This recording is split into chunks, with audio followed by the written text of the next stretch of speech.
Start. Okay. We are ready to start. Am I well lit, Ashish? Sorry, sir. Is there light on my face Yeah, or is yeah, it? yeah. Absolutely, Will. Okay. Okay. You're under a light, but you're okay. Yeah. We Okay. are live, sir.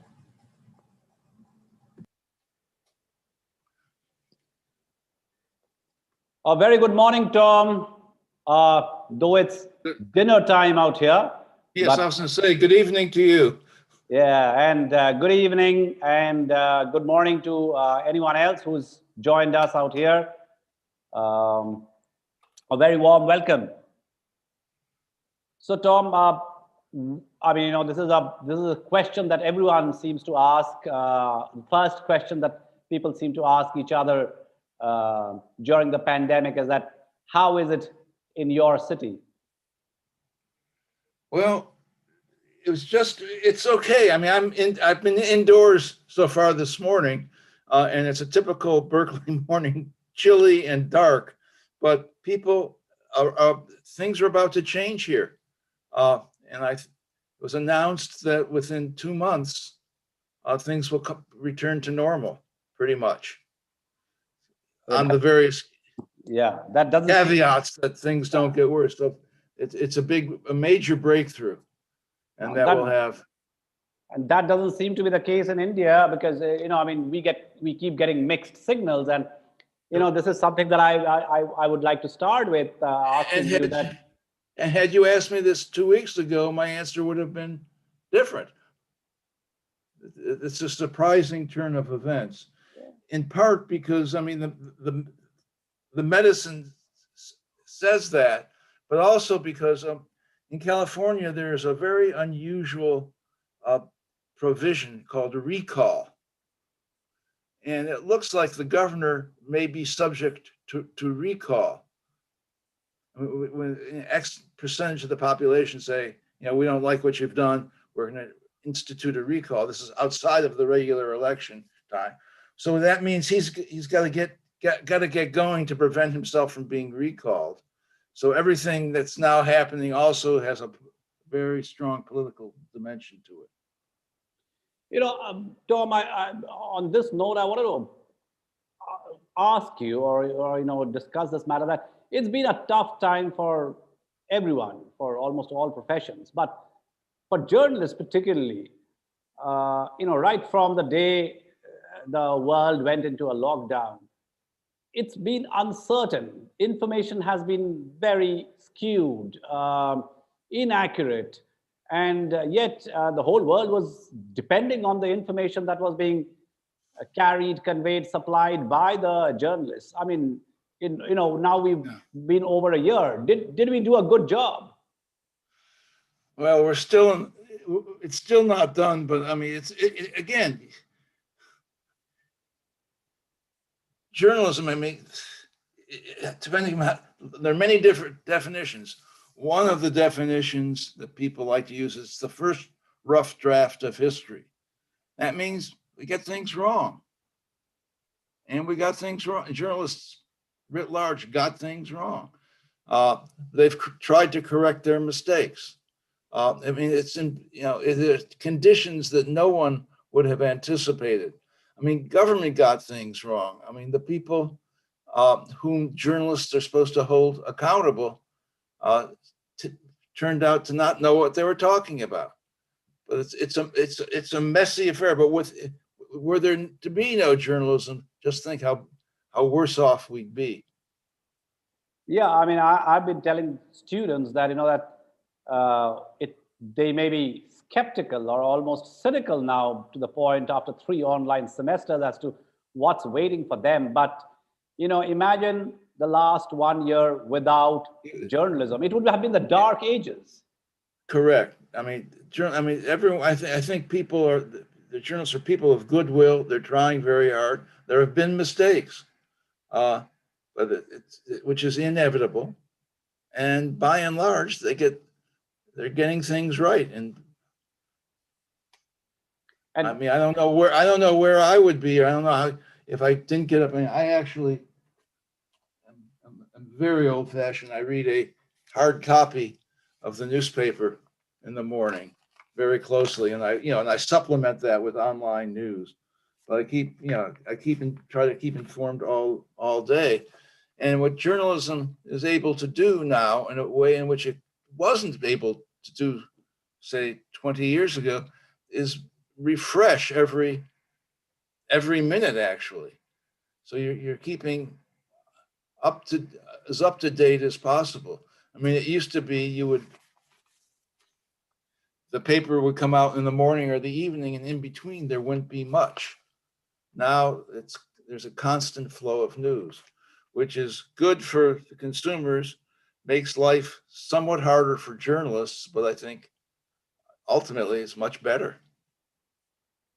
Yeah, which kind of you since you picked up the New York Times, I mean, you joined the New York Times, before that the Associated Press, but at a time when the world was, one could argue that, but was going through tumultuous events. Your nation was divided over the Vietnam War. There was civil rights movement. People wanted to know what's happening. The leaders were not revealing, and that is true for all times and all ages. And that was the time that you chose to join journalism. Was there, I mean, what really did the situation around the world and what is happening actually draw you into this profession? Well, let me try to go back. I grew up in what is now a small city in New York State called Buffalo. It wasn't so small then. It's the second largest city. And there was a morning paper and an evening paper. And in my household, we always had the morning paper and the evening paper. And my father, who had nothing to do with journalism or public affairs, he ran a shoe store. But he was extremely interested in the news, and he would read the newspaper very closely. In fact, he would read it cover to cover twice, and always find stuff. And I would watch him, and he would, after he was done, he would give it to me, and I would read the newspaper. It wasn't a very good newspaper, but I did it, and I got into a habit of reading newspapers. And I went to a very good high school in Buffalo, and one of the teachers assigned us the New York Times, particularly the Sunday New York Times, which is a very special newspaper.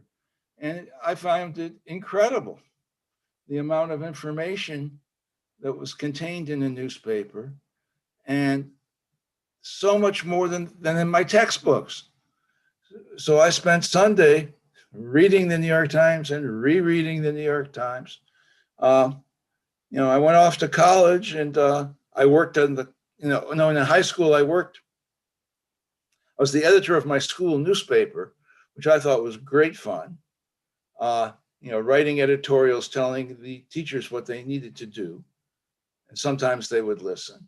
Then I went to college, I worked on the paper there and continued to be a reader.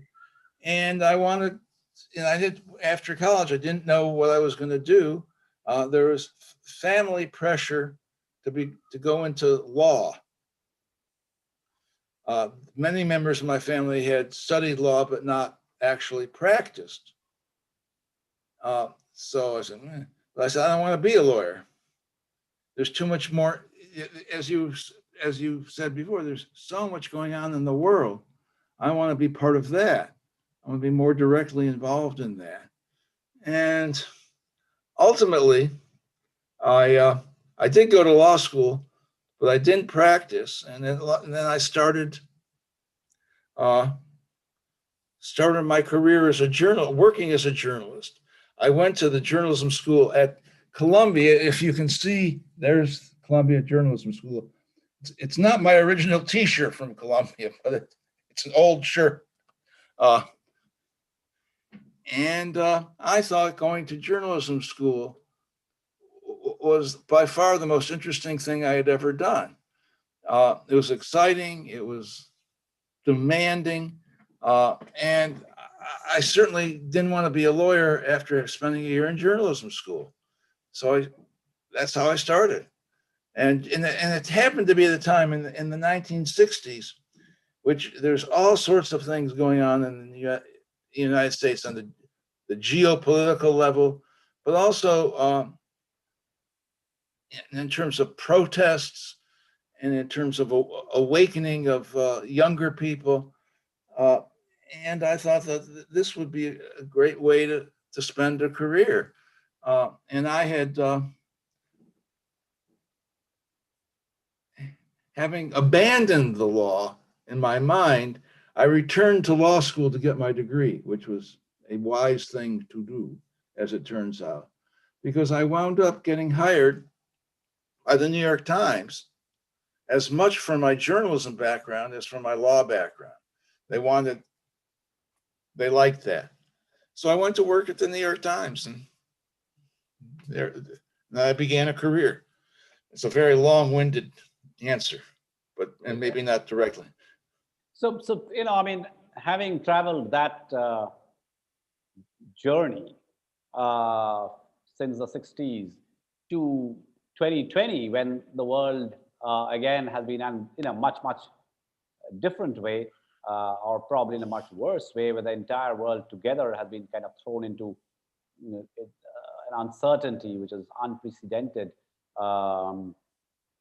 And you of course agree, you will agree that journalism today is more important than ever. I do. There are young students who are preparing for their board exam, as we call it in India, and which means it's a extremely important point in their lives to choose what to study now. Why would you, or would you, and if you did, why would they choose, or should they choose journalism?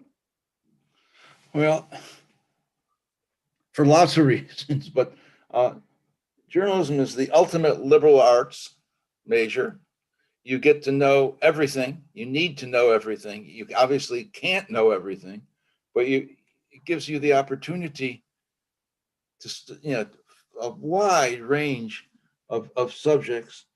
When you are a journalist, one of the great joys, which I'm sure you've had, you wake up in the morning and you have no idea where you're going to be in the afternoon or what you're going to be writing about, but you're going to have to become an expert very fast, and you're going to have to be very adaptable, and your metabolism moves faster than people who are not journalists. So it's great.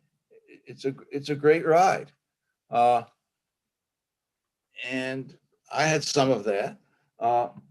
And what I think we're trying to do at Jindal is convey some of the pure, challenge and joy of what journalism is. I mean, it's not easy. You have to be able to think fast, write fast, react well, and while not making mistakes. I mean, one of the principles, an unambiguous principle of journalism is accuracy. I mean, and sure, things are going, you're going to make, the world changes and you'll make some mistakes, but no careless mistakes. And that's something that you learn and you don't forget. I mean, I can remember, I spent 6 years at the New York Times. There was it's less so today, but back then there was a very prominent corrections box. And if you made a mistake and someone called you on it, your name wouldn't necessarily be there, but you would see the correction, and it would be a mark of shame. And one of the things that you tried to avoid forever was having a correction published. And there were some people who had the reputation of never having a correction, and there were others who you would just shake your head. There he goes again, correction. And it was a way of keeping score, but it was it taught you to be very careful. I mean, I believe I may be exaggerating, but I spent more than 6 years there. I did make a mistake. I'm sure I made many mistakes, but I made one mistake that I was called on, and it was humiliating, and it was terrible. I mean, I was covering a story out of town when I got a call from the editor saying, "Get back here immediately." And that's sort of the walk of shame. What was the story? It was nothing. Well, I mean, it was about a law. I had mentioned the name of a law firm, just in passing, but I got it wrong. And I did get it wrong. And the guy who ran the law firm was very politically attuned, and he made life miserable for me. But I learned. I never made that mistake again. You know, Tom, I'm not very sure whose line it was. Was it Churchill? Was it Mark Twain? I mean, I can't recollect. But you know that famous saying that a lie travels halfway around the world before the truth can put its boots on. Yeah, I'm not sure. I would put my money. Yeah, and that's what journalists have to learn too: is humility. When you don't know, don't fake it. I could easily say, "Oh yes, Churchill," but then one of the many people listening to us would say, "Oh no, that's not right." So I don't. But the fact is that a lie travels, halfway around the world before the truth can put its boots on. And and as long as human history, I don't know that one can cross-check that, but human beings have always told lies, and human beings have always believed lies. And I suppose the role of the journalist is to be able to, detect that. Yeah, I mean, journalism. I mean, but in times like this, journalists record what happened. But one of the tricky things, and which is particularly evident in the Trump years in this country, is when someone lies, how do you report that? How do you report something that you know to be a lie? And that's challenges the traditional conventions of journalism. And it certainly has been challenged in the Trump years, less so in the Biden years, but not, he's not totally blameless. And journalists, more is required of journalists to be, when they're truth tellers, is to figure out what the truth is. And that's not so easy. Tom, I was this morning itself, I was teaching our students one of the chapters from your anthology, Killing the Messenger, and John Hersey's The Legend on the License. And while many students had questions around how John Hersey describes the or differentiates between fiction and journalism, but they were saying that he didn't really offer any solutions to, as in, how do you gain trust? How do you, I'm not going to invent, but how do I expect people to believe that the information that I'm giving is not invented, given the fact that there are blogs and tweets and social media he wrote all over the place. Yeah, he wrote 40 years ago, and the challenge has certainly enhanced since then. And how journalists, you build a reputation over time. The New York Times, has a reputation in the United States, has a reputation for quality and accuracy. It's not always high quality, it's not always accurate, but its reputation is the single most important thing it has. And that's why they get very upset when there's a mistake. And it's something that you build over time. And I'm not sure if there's no quick fix. Also then, which is of course not necessarily our 2020 problem. It's been always the problem, but now more acute, is what today they say the financing of the truth. That, journalism, media houses have been compromising, collapsing, in various ways because there is no revenue model, they say. So who is going to finance the truth? Even New York Times is, is held by. The New York Times got lucky. They discovered a second revenue stream, which they didn't understand that they had. That was digital.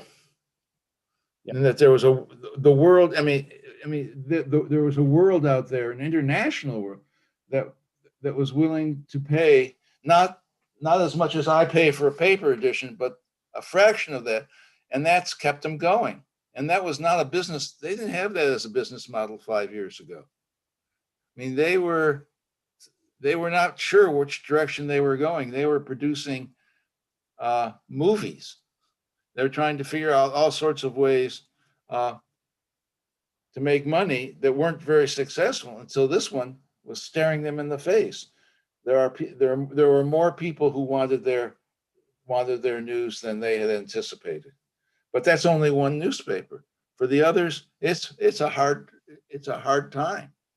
And newspaper, I mean, it's happening, I would say, worldwide. In part, if you can just, I'll become a little teachy here. I've been working on a book for way too long and haven't quite pulled the trigger because I don't have the answers yet. I may never have the answers. I mean, journalism for much of the last couple of hundred years, I mean, organized journalism isn't that old. I mean, there's things that we know as storytelling and reporting that are much older, but organized journalism isn't all that old. And in the United States and elsewhere, it developed under sort of ad hoc circumstances. There's no playbook. And one of the, in the beginning, journalists didn't get paid. So when you start professionalizing, you need people who are paid. How are you going to pay these people? What's the income stream? Well, one income stream is people pay for an edition. This is now $3. But that still doesn't get you where you need to go. I mean, if you have reporters around the world. So the other income stream, the primary income stream of journalism was ads. If you think about it, why should someone who's trying to sell kitchenware, say, put an ad in a newspaper hoping that the person who picks that up will buy more kitchenware or a suit or shoes because the ad appears in the newspaper?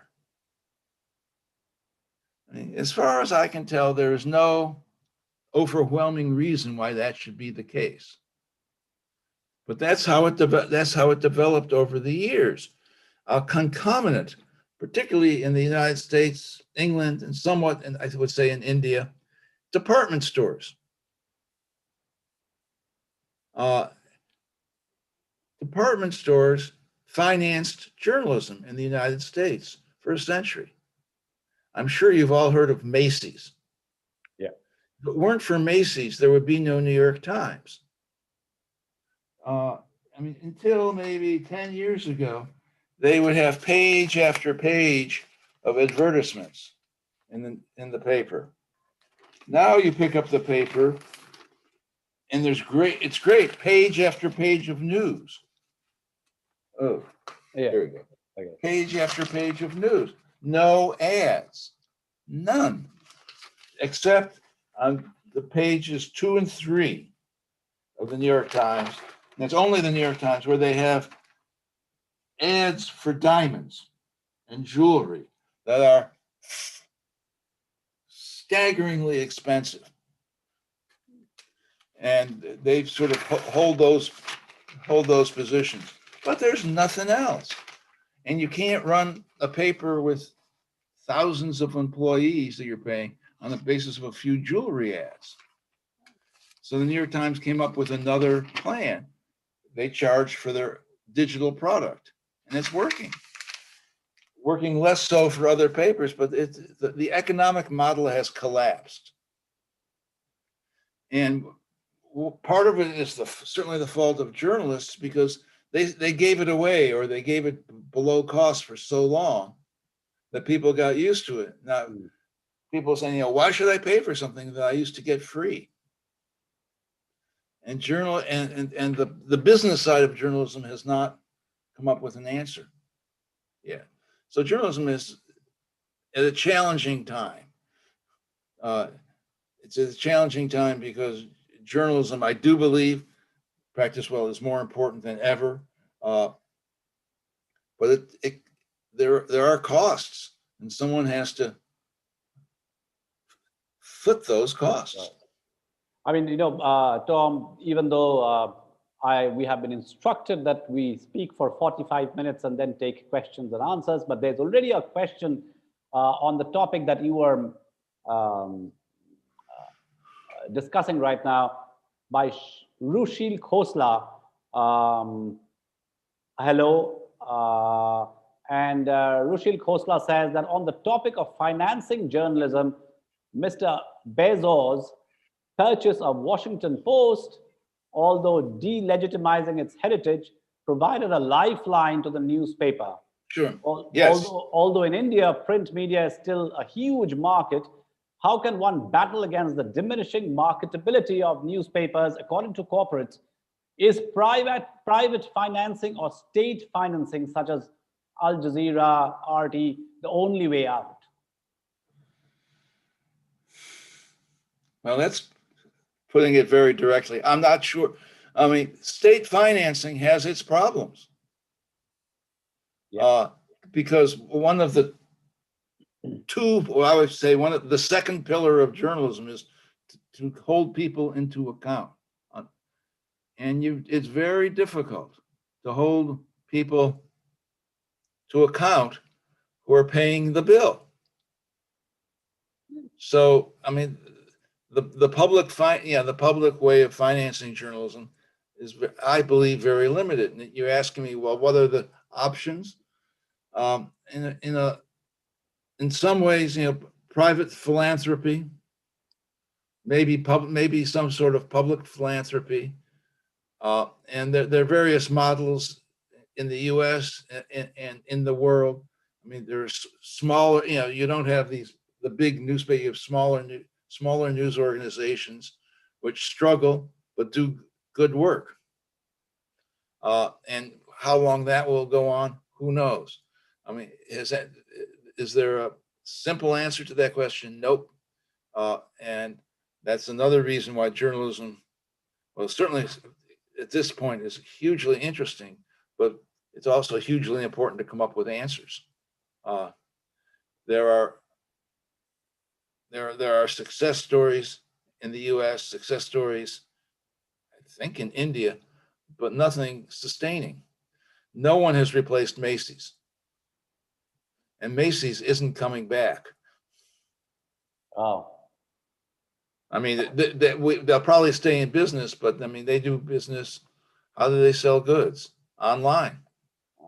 They don't need the newspaper. Ashish,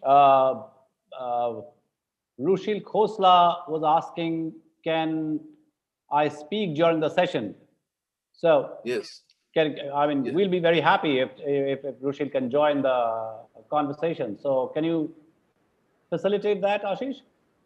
So it's a webinar, it's not a meeting, so that is not a possible That's not option. Okay, that's technologically not possible. So it's a panelist and attendees, that's the format. Okay, I'm sorry, Rushil Khosla. Yeah. IT says that it's going to be a little difficult. So I mean, we are happy to take your questions, or we can discuss. Can I use this pause as an opportunity to ask you a question? Sure, Tom. How did I did not know this, but the other day you said that you had started in advertising. That's right. Did I get that correct? Yeah, that's right. Everything has to be checked. Yes, you started. So how did that happen, and how did your transition from advertising to journalism occur?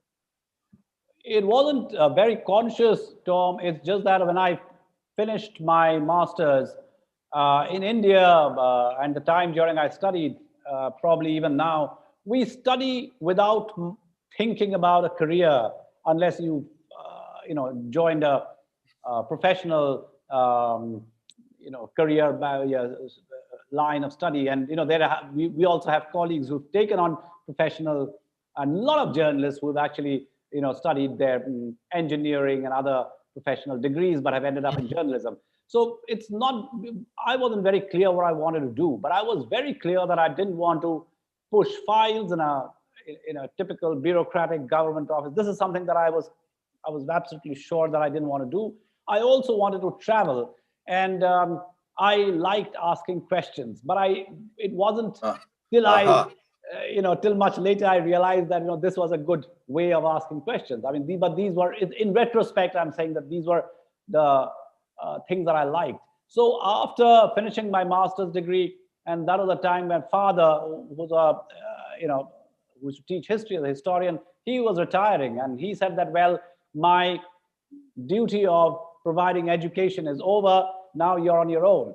And I was like, I didn't know what to do next. What does one do? Where does one go? So I set off to, I went out to Bombay, and I tried getting into some job. I had friends there. It wasn't easy. Bombay was a tough city. It is still a very tough city. It spawns dreams, but most people in Bombay end up nowhere, actually, and that's part of the folklore of Bombay.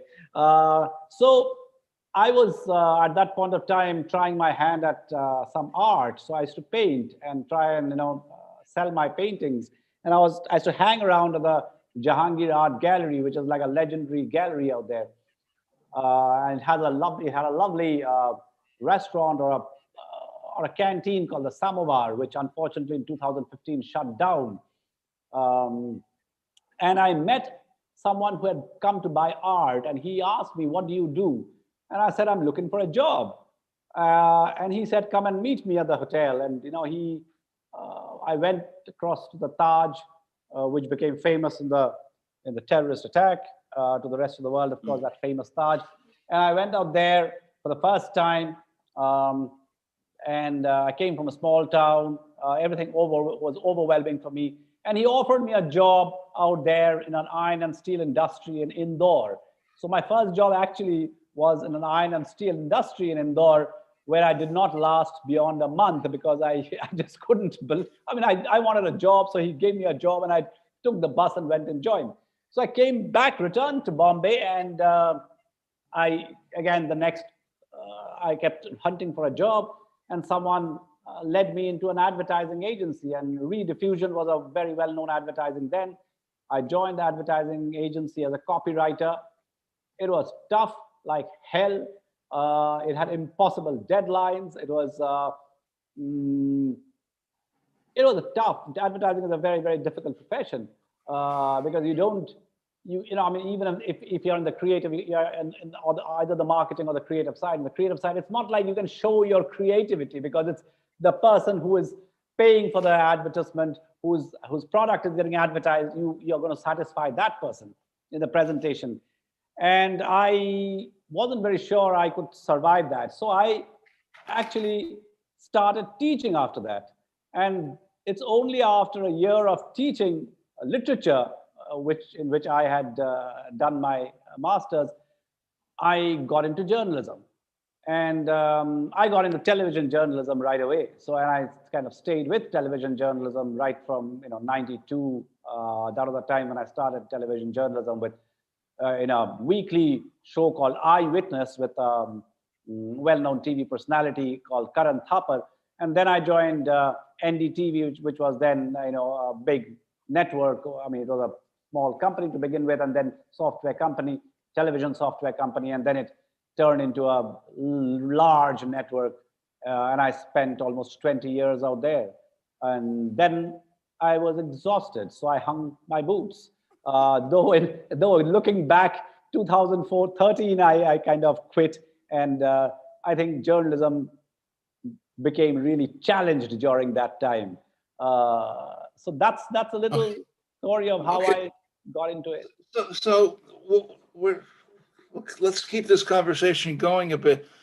Television. When people think of journalism, I think a lot of people think of television and television journalism. Yeah. And if I could be so impolite as to say, and I'm speaking with the comfort of half a world away, I am puzzled by television news in India. And puzzled is a polite word. I mean, I won't get impolite. But has it changed since you started, and why so? Oh, it dramatically changed, Tom, dramatically. I mean, I have my own views on it. I think there have been a couple of reasons that I could attribute to the steady decline, degeneration, and, it's almost, we can, I mean, at some point I did write that, that we could now actually write an obituary of television news in India. And why not? Because of declining standards and fast declining standards. And one of the reasons, which probably would bring us to the point of why study journalism, is that I think television suddenly overnight made celebrities instead of actually reporters who took themselves too seriously and started framing the agenda, framing the news, which was not healthy and good for journalism. But more importantly, I think because the demand-supply ratio was not matched, it demanded a lot more resources and many hands. Untrained people who were probably not suitable for journalism and were suitable to do other things, they joined journalism for the sheer lure and the lucre. Journalism was also highly paid.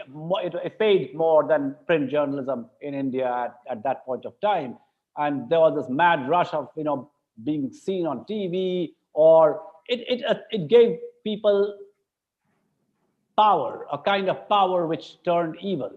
And I think I would blame my generation of people who ran television houses of hiring people and not really training. They got trained on the job, but they got trained to throw their weight around. I don't think so. They practiced good journalism. And finally, of course, when the revenue model didn't work and people started firing or laying off, as they would say, even from the big legacy organizations, the only people, not the only people, but the majority of the people left in those organizations were people who were not meant for the field of journalism. So which brings me to the point that I think, in my time, during my time, people in India did not study journalism as an undergraduate major degree, but now I think it's become more important than ever to study and be trained in journalism. Tell me more. Why? To make it better? To make it better, because, for example, accuracy. Okay, I mean, how no one actually, when I started doing journalism, no one told me that, that, hey, you can't get it wrong ever. I mean, looking back, I'm not very sure. I mean, I never got a correction box. I never had to retract. And but who knows, someone might point their fingers and say, oh, you got that wrong, because there's so much of digital footprint. But, and I reported from areas where truth was a casualty, because, it was so easy to get the numbers wrong in disturbed areas of number. Sure. I mean, the old saying, the first casualty of truth is truth. Yeah. First casualty of war is truth. The first casualty of war is truth. So it was always very difficult, but I followed a dictum right till the last day, that if someone told me that 20 people have died, I wouldn't say 20 people have died.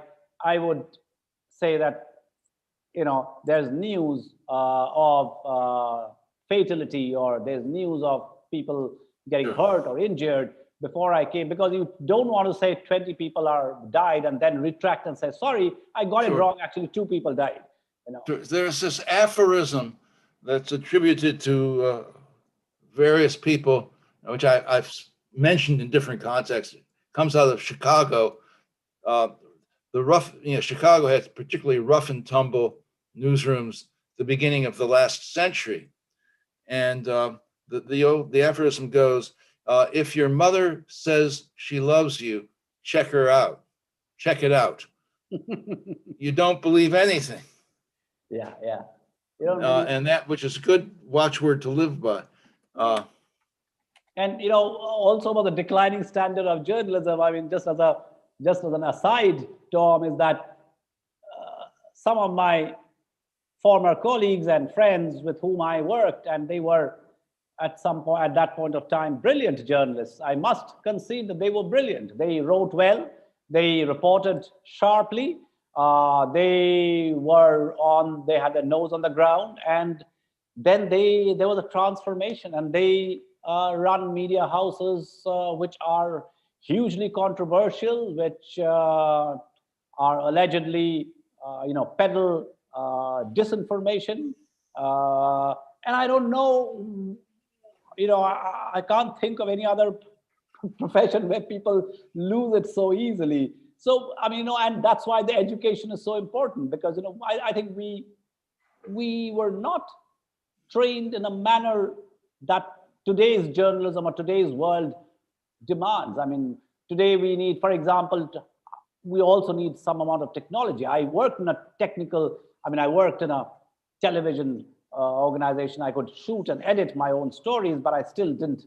I don't know what artificial intelligence, what are the possibilities of artificial intelligence. I'm not very, I don't know how to fact check using fact checking engines. I didn't know how to do data visualization and data journalism, something that we are pretty sanguine of pushing in our journalism program at Jindal, where we want data, because during my time we could go through a newsroom without crunching data. Now it's impossible, and that's why it's important to learn that even in an undergraduate level.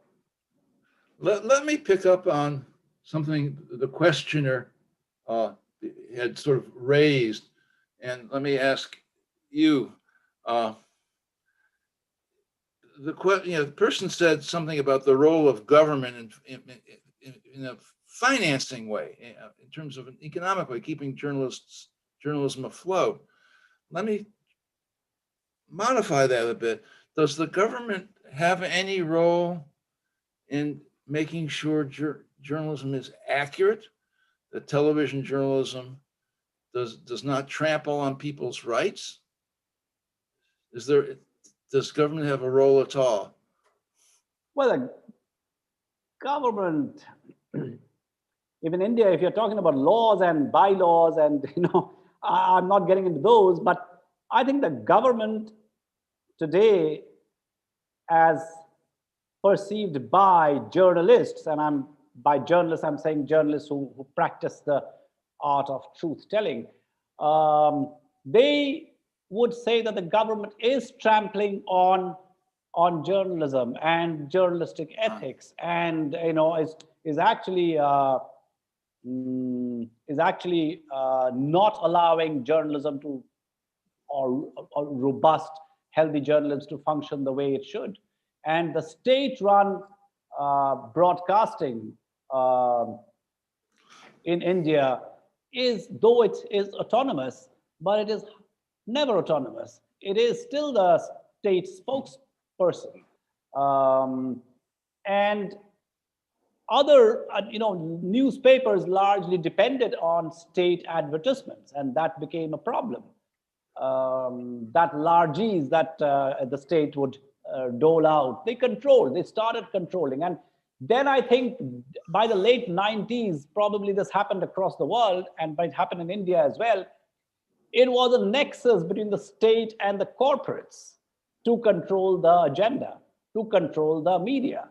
And now there has been a complete corporatization of the media, and by which the corporate then controls the politics and the state. So I think that is a dangerous nexus in which journalism still thrives, I would say, because one must also give credit to the number of journalists who fight and the status quo and challenge the status quo and question the status quo and still survive. But it's and that is why the title of today's talk, journalism more important than ever. And the last 1 year, because of the health emergency and because of various other situations in the state, in India and the world around, we know what the role that journalists should play and could play and have been playing. But it is a challenging time.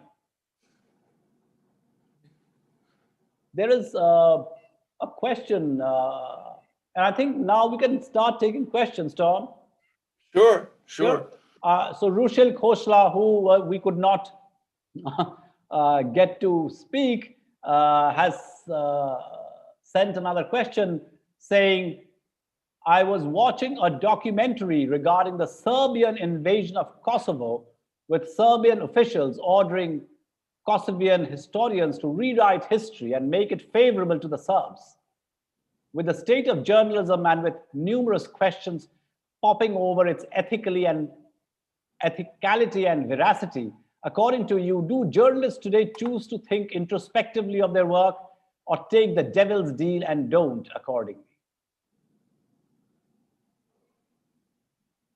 So, can you read the question? Are you seeing that same thing? I'm seeing it, but that's a question for you.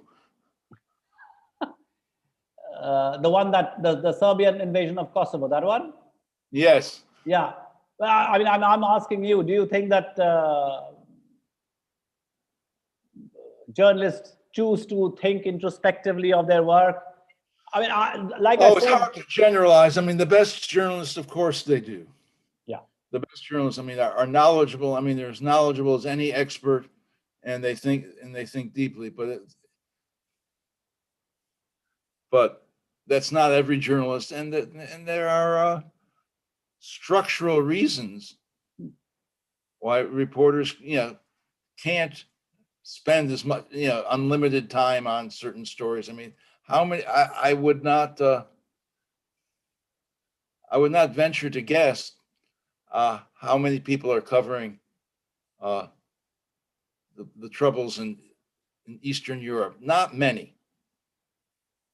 Not many. I mean, journalism. One of the downsides of journalism as an institution, it has a limited attention span. And there's a quote that I'm fond of. I mean, not because I necessarily. Well, I agree with it, I guess. By Walter Lippmann, who was an important thinker the early part of the 20th century in the United States, and he was a journalist. And I don't buy everything he says by any means, but he was a very astute critic of public affairs or journalism. And he uses an image. There are two things I would like to say. He uses an image of a searchlight. Journalism is like a searchlight, focusing on certain issues and then jumping to other issues. So you can go, you can intensely understand something, and then you move on. A second observation of his, and he said it much more elegantly than I'm paraphrasing. He said, if you had all the journalists in the world covering every event, you still wouldn't be able to know what's going on. I mean, there's an awful lot that goes on in the world, and there is high selectivity in choosing. Journalists have to do that, but you cannot live in a world where you cover everything. So these decisions have to be made, and you can't say it's the journalist's fault for not covering things. They have to make choices. And I suppose if you want to cover, know about Eastern Europe or things like that, I mean, it's available, but you, the audience, has to do the work. Yeah. Okay. Yeah, that's true, Tom. I mean, I know the areas that I covered, I've always been, I would move, I go into some area, some village, some town, and, I would be confronted with angry people saying that, that only when people die you come, otherwise you guys never show up. And we often used to be chased away. And that was part of my, journalistic story. I always had to appease and calm people down to say that, that I have very limited resources, and I had a huge area to cover, and I used to feel bad. Today when I kind of try, and today when I write, I try and write about people and places which are not covered, because there's so much that is not covered. And that is where I think, the term mainstream media came. And that's hugely problematic, because mainstream media, particularly in India, never moved away out of Delhi. I mean, there are inherent structural limitations. Some are self-imposed, some are just there. And it's in journalism. I mean, even the best publications, don't cover the world. There was a radio station in New York City, still exists, an all news station, and its slogan was, "You give us 20 minutes and we'll give you the world. Give us 20 minutes and we'll give you the world." That's hyperbole to the nth degree. You can't do it. You can skim the very, very top, but that's at best. So there are more questions out here, Tom. There's Vishesh Verma. And it would be nice if you all introduced yourselves, and in the sense that, who you are, what do you do, where are you from. That would give us also a sense of who we are talking to in this really robotic fashion that we are forced to interact. Vishesh Verma asks, what would you say is one of the main threats in modern day journalism in both print and digital media? I would say one of the main threats to modern day journalism is, about disinformation and how fast, I think the tension between speed and standards. I think that is one of the big. What would you? I would certainly say that, but I would also say, rather than threats, one of the challenges, and this is something we've discussed, is the economic basis. Yeah. I mean, can there be quality journalism given the economic basis that we use today? I don't know the answer. Yeah. Rushil Khosla asks another question. Thanks, Rushil Khosla, for participating so actively. On the topic of chasing a story, what was the one story which you were most attached to for its impact or its revelation of certain facts? To you, Kish.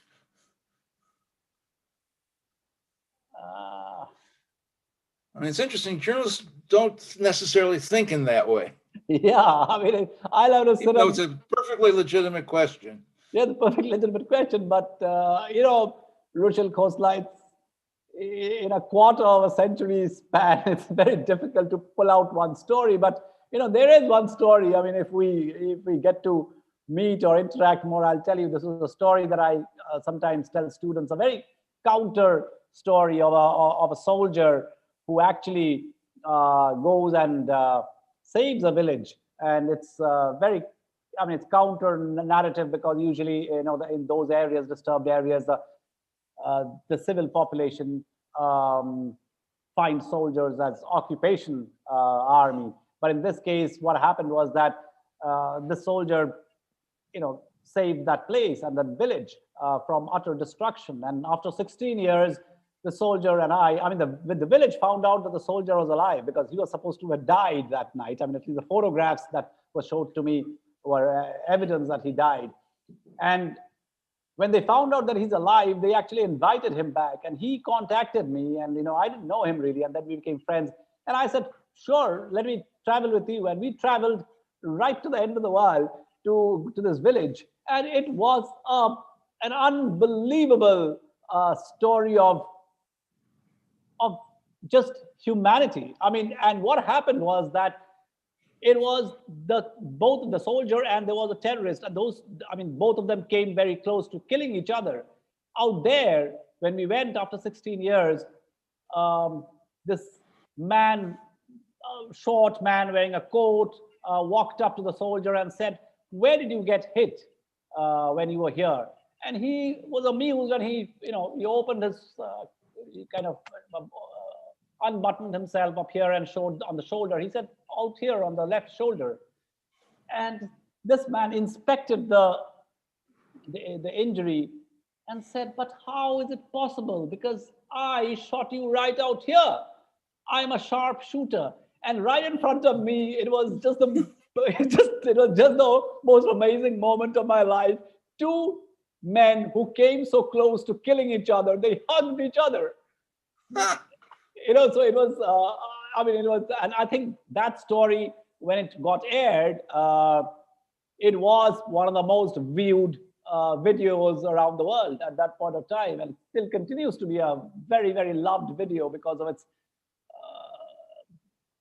most unusual way of how the people, the army man, and also the gunman who was a terrorist then and surrendered, actually come to terms with life after 16 years. So I don't know, that's my story.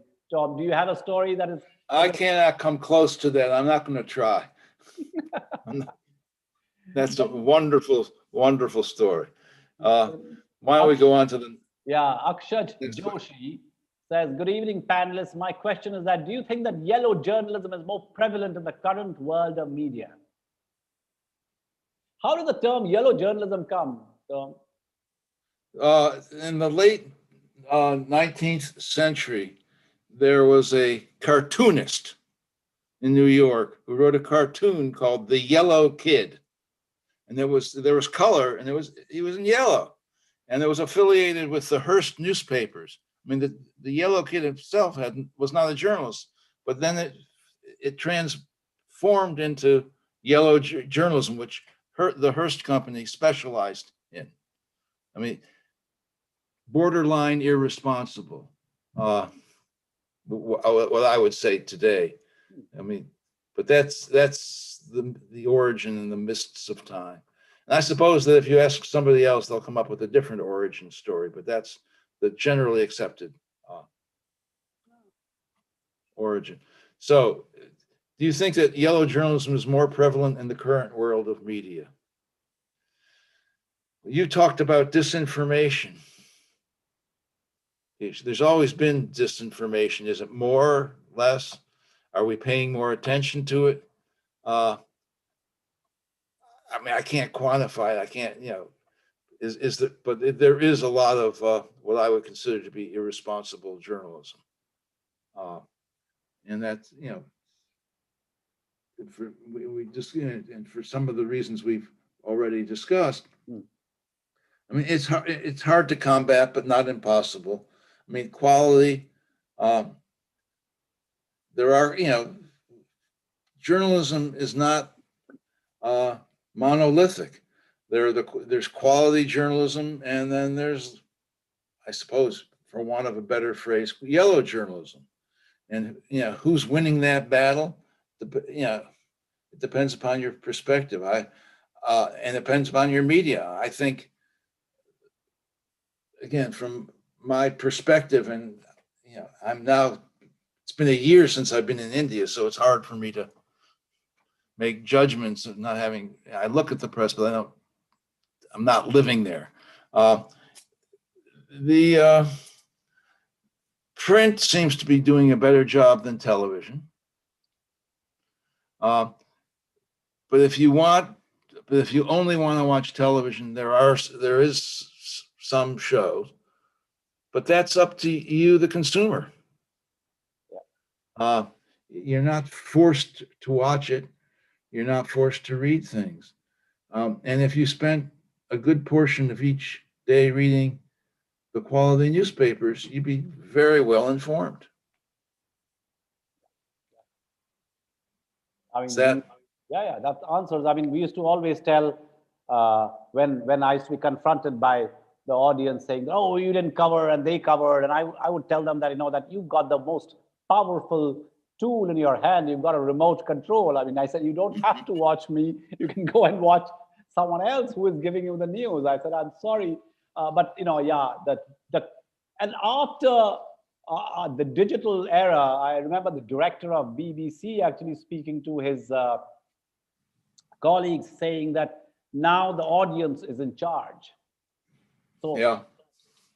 After the internet is the biggest superpower. I mean, and in that, in this superpower, in this internet being a superpower age, I think the audience is in charge. They can ask questions directly to people, to journalists. They can challenge. They can actually call out. I mean, they don't even have to. I mean, we don't have to wait for a correction box the next morning or the next week. I mean, it's out there within seconds.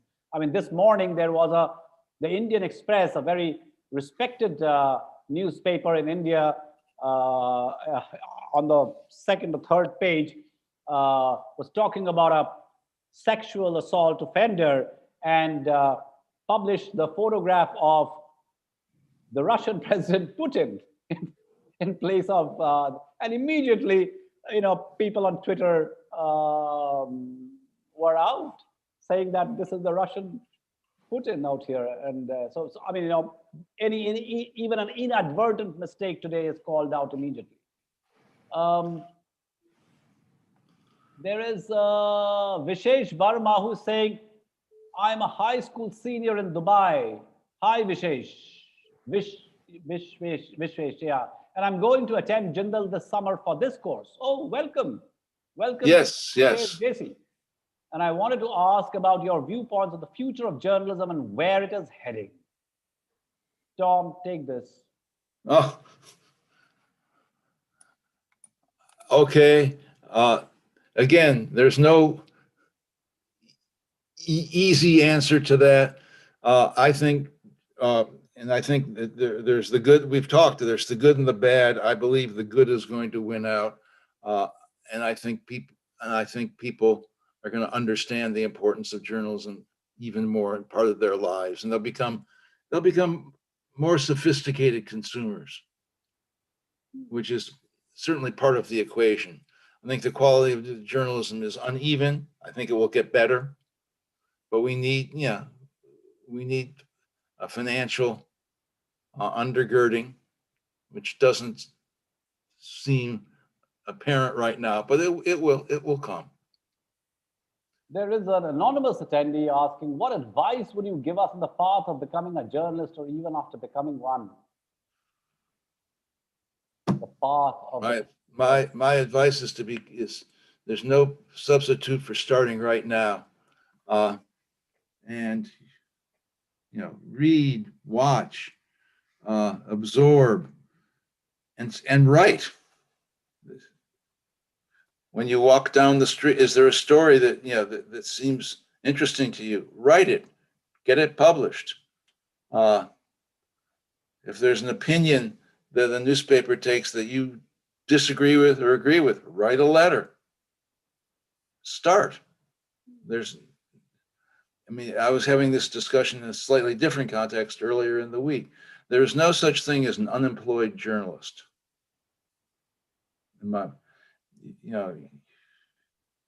Or to work. Yeah, I mean, it's a cliche, a bit of a cliche to say that journalism is not a profession, it's a calling, but it is a calling. I mean, because I think majority of journalists over time have chosen this profession because they wanted to go after truth. They wanted to do something which they felt they wanted to participate in. Like you said that when you joined journalism, you wanted to be part of what was happening around the world. It's after 9 o'clock. Is that a problem? Ashish? We'll slowly wrap up. Ashish, is it okay that we can we take the 3 other questions that Yes, are there? sir. We can surely. Yeah, we have time. Okay. Rushil Okay. Khosla again says, do you still keep close to your sources even if the article has come out or the story has hit a dead end?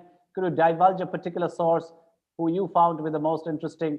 Rushil, I keep close to my sources, and my sources will go with me to my grave. There is no way that I will divulge any particular source, because journalists do not divulge sources, and that's our Well, Trump. I mean, I cannot do it unless, of course, in some cases. okay, again, we need to distinguish among sources, private sources versus public sources. Yeah. Public sources, okay. And indeed, over my career, I've become friends with some sources. And that's fine. I mean, that's permissible, but not confidential sources. And could you divulge a particular source who you found to be instead of who, I would say that's one of the public sources, which is the most interesting source for me, is actually the Census of India. It's from the census information that journalists can find 1 million stories. And this is all on public domain. I mean, you just have to go and go to the census website and look for stories. There are CAG, the Comptroller and Auditor General report, that has hundreds of stories. And these are all on public domain. Let me reinforce them. And the public domain is the richest vein for news that's untapped.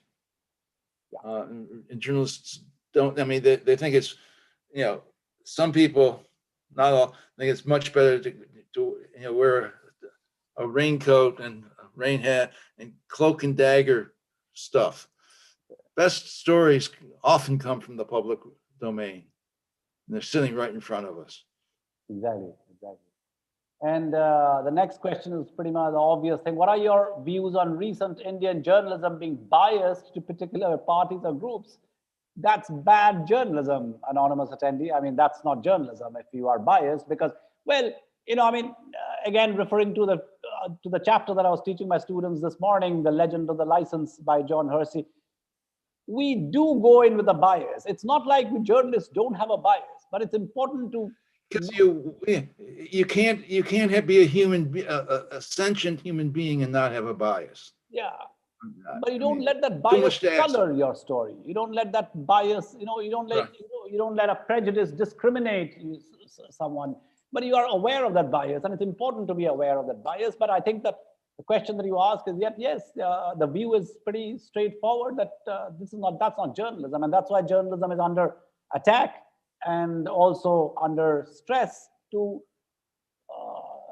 transform itself from the declining standards. And then we have another question by Achal Poddar. Hey, I have taken the offer at JSJC. Very well done, Achal. Excellent. Tom says excellent and welcome. I want to opt in for news reading, and looking at the scenario around India, there is a lot of ambiguity. There is a lot of gunk within news houses. How would you address that? What do you mean by gunk? That's a great description. Yeah. Achal, what is gunk? Well, firstly is that welcome to JSJC. We don't teach news reading, but we have people who've done news reading, and we will be happy to guide you. We have a wonderful studio which you can use, and if there is a lot of mess or muck in the news houses, how would you address that?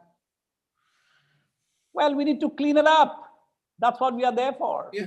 And we need to teach you good principles of news judgment and what's important and what's not. And that takes, that's teachable. And it's also, you improve with experience.